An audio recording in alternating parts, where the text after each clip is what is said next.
The outgoing commanding officer, Lieutenant Colonel Atherton, will now address the court.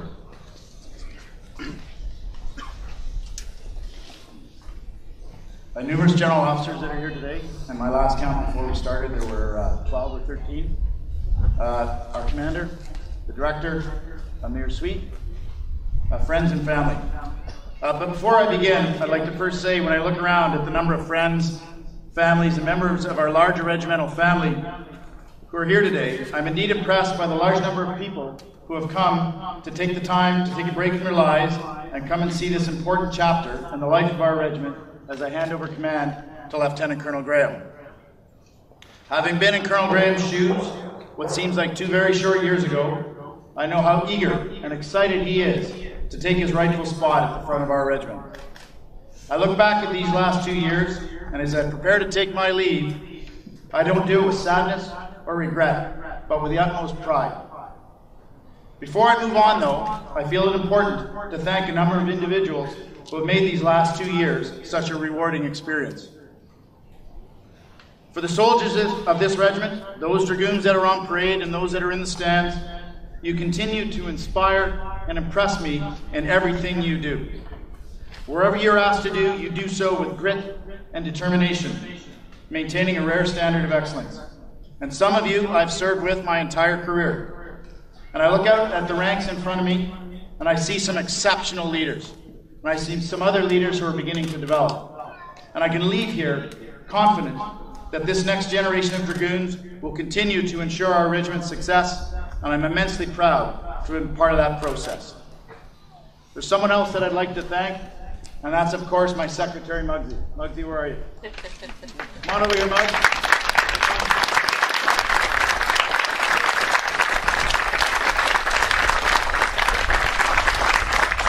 Muggsy and I have been together when I was the assistant adjutant, the adjutant, and of course culminating as a CO. She's a ray of light. She's known me as a bachelor. She knew me as a newlywed, and as, of course, a young father. You're a ray of light. You're a constant light to us. And certainly from me personally, I'd like to present you this bouquet of flowers. Cool.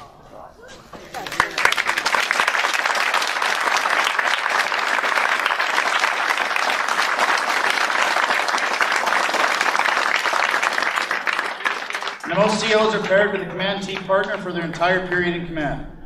I have been given the rare opportunity to have been paired with two truly exceptional Dragoons, RSM Richards and RSM Mercer. And these are 2 of the finest soldiers our regiment has ever produced. We have been glued at the hip for these last 2 years through some pretty good times and some pretty tough times. Your fierce loyalty, advice, and unwavering commitment to our regiment and its soldiers is nothing short of exceptional. You have mentored, developed, and trained our soldiers in a way that no one else can. And whether you think you have or not, I too have been mentored, guided, and developed by you. And our time together will undoubtedly continue to shape my future. And together with your wives, Valita and Alice, we now have a lifelong connection that can and never will be broken. For Colonel Steve, there you are. You're about to embark on a great journey, and I'm excited for you. I'm excited at the challenges and prospects that these next 2 years will have for you. Having known and worked with you for many years, I know that you will rise to these challenges. You're a true professional, and our Army has chosen well. I have every confidence that you will continue to lead our regiment and achieve the same standard of excellence that you're known for. And last, and certainly not least, I'd like to thank someone who epitomizes what I think it means to be part of the regimental family. Someone who's a leader, a mentor, and has been a prominent figure and the backbone of our regimental fabric.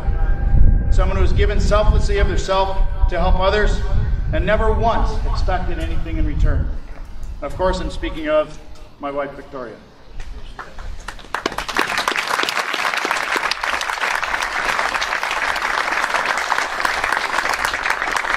While I was chosen for this job, she wasn't.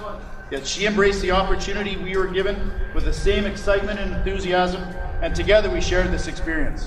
Without her constant love and encouragement, and well, as I like to call it mentorship, but I think we all really know who's the boss.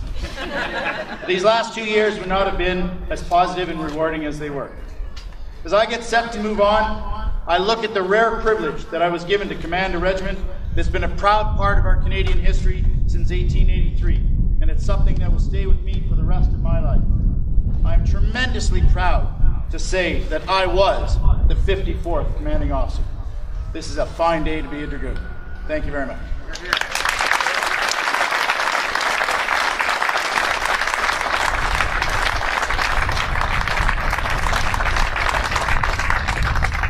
The RSM wife, Alice Mercer, will now present flowers to the outgoing CEO's wife, Victoria Atherton.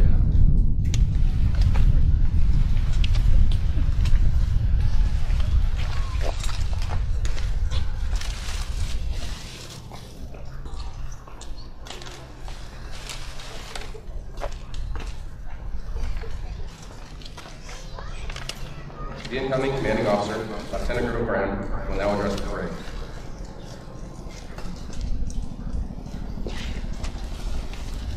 Good morning, everyone. Thank you for being here on this beautiful sunny summer day.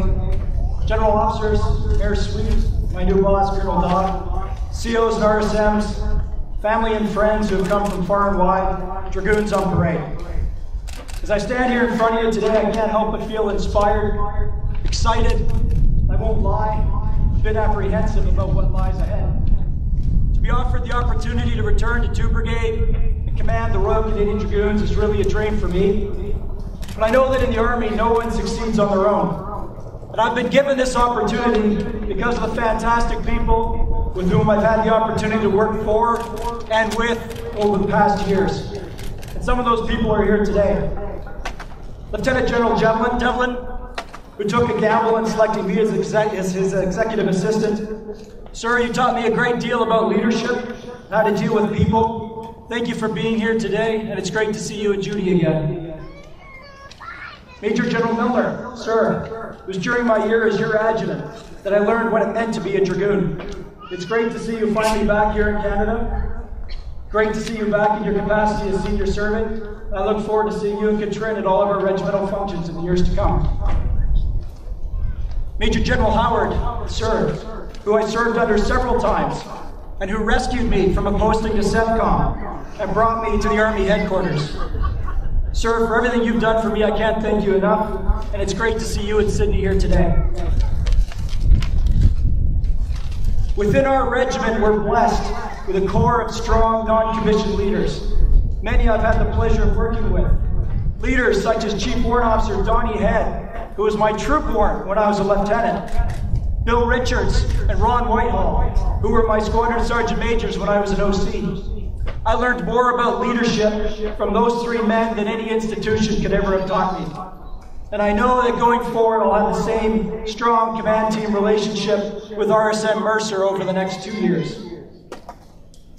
As I come back to Petawawa, I'm conscious of the fact that this regiment lost 12 Dragoons on operations over the past 8 years. I know it's important that we do everything to remember their sacrifice and continue to do whatever we can to support their families. We must never lose that connection. To Bob and Carol Mitchell, who are here with us today, thank you for coming, and know that Robert will always be in our thoughts and prayers. As I think of those 12 Dragoons, I can't help but pause and think of some of my close friends who are not here today. Colonel Jeff Parker was one of the best men I ever worked for. MJ, thank you for being here today. Lieutenant Colonel Dan Bobbitt, who when he was BCD Battery, participated fully with our regiment and helped keep the Lily Fontaine connection with that battery alive. One of my best friends, Brian Field, a captain who I joined the Armor Corps with, and who was a proud Dragoon. Beth, thank you for being here today. Although I've been away from the regiment since 2008, my time in Ottawa has taught me that we in uniform do not have to do everything on our own. We have strong supporters in industry who do much to help us silently in the background. Gentlemen such as Mr. David Batten and Mr. Paul Hindo, who give so much of their time and energy to the regiment and the Canadian Forces. Gentlemen, thank you for everything that you do, and thank you for being here today. And certainly not least, my own family. To my mom and dad who've come all the way from British Columbia, You brought me up in a military life. Thank you for setting me on the path to succeed in it. To my wonderful in-laws, Tom and Cynthia, for being so supportive of the life I've chosen. And of course, my wife, Alana, and our 3 boys, Hogan, Corey, and Tommy, who have put up with all the separation, the moves, the challenges to get me here. Alana, you and the guys, your support has made this all possible. I can't thank you enough. And that's what, Bart, is what makes our regiment so strong. The support and the commitments that I know we all receive from our families and loved ones. And that I know is equally important that we are there to support them when they need it. And let me finish by saying, Andrew, you and Victoria have done a fantastic job here. It's clear to me that the regiment's in great shape. Thank you for all the work that's been put into the handover. Good luck with your upcoming posting. And please don't be a stranger. And to the Dragoons on the parade, it's hard to describe my feelings today, but I would compare it as to having been on a holiday. All vacations start great, but it doesn't take long until the novelty wears off and you want nothing more to come home. Well, after 6 years away, I feel like I'm finally home, and it's great to be home. I can't wait to serve with you all. I can't wait to get started. Thank you very much.